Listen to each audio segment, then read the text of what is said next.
هتنفخي. طب وطي صوتك وطي صوتك لما ماما تسمعك. ما تقلقيش، ماما اصلا مش هنا. امال راحت فين؟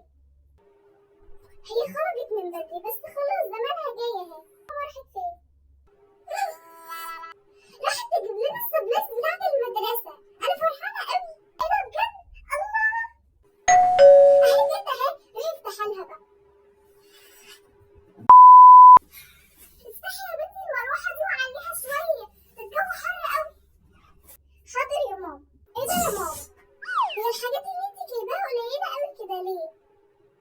ما جبتيش الحاجه ولا ايه؟ شكلك كده ما جبتيش حاجه، واكيد طبعا دول الخضار والفاكهه. ده انا كنت مفكره يعني ان الحاجات اللي انت هتجيبيها كتير بقى، كتير. بس طلعت لا بقى. لا يا اختي، مش الخضار ولا الفاكهه. ما تقلقيش، انا جبت الحاجات الاساسيه بس، الكراريس والكشاكيل والاقلام كده يعني، لكن بقيه الحاجه لسه ما جبتهاش. اطمني.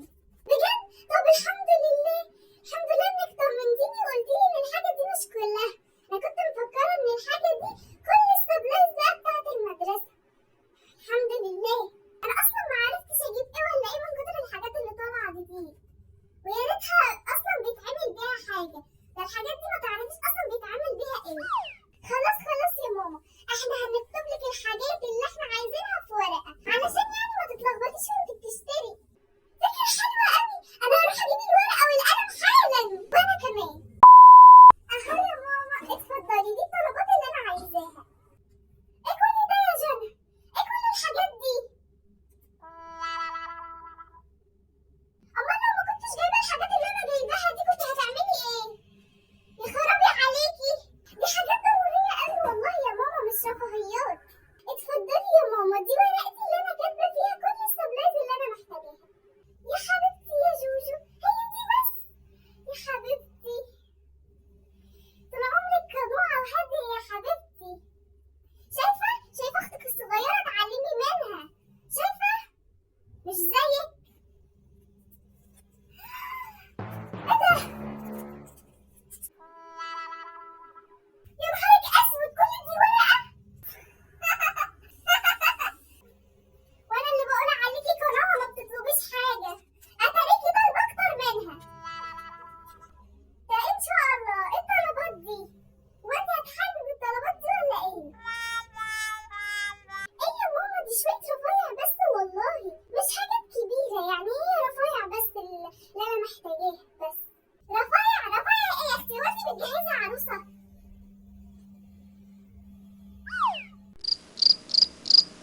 اما نشوف يا اختي الرفايع دي. شنطه جديده للمدرسه عليها رسمه لبوبو. ليه ان شاء الله يا اختي؟ ليه ان شاء الله شنطه جديده للمدرسه؟ ومنها شنطتك، ما هي حلوه هي بتاعت السنه اللي فاتت، لسه جديده وزي ما هي وحلوه، ما لحقتش تبوظ يعني. ده الكلام ده لو هي باظت واتقطعت وخلاص، لكن هي لسه جديده زي ما هي. مصاريف على الفاضي، هو مصاريف على الفاضي كده اهو خلاص.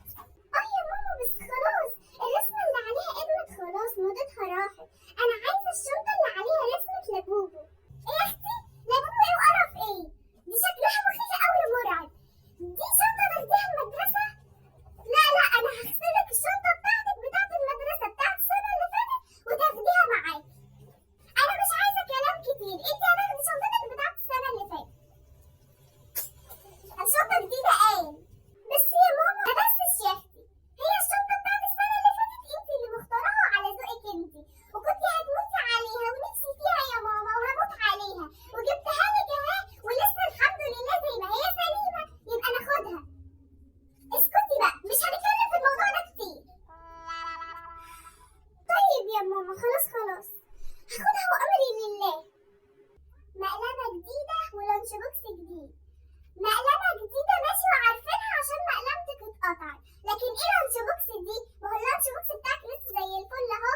تغيير يا ماما، موجود بتاع السنه اللي فاتت ولونه بينك شبه الشنطه بتاعتك، خلاص نغيره ليه يبقى لونه تاني. وحتى لو لونه مش بينك برضه مش هتجيبه.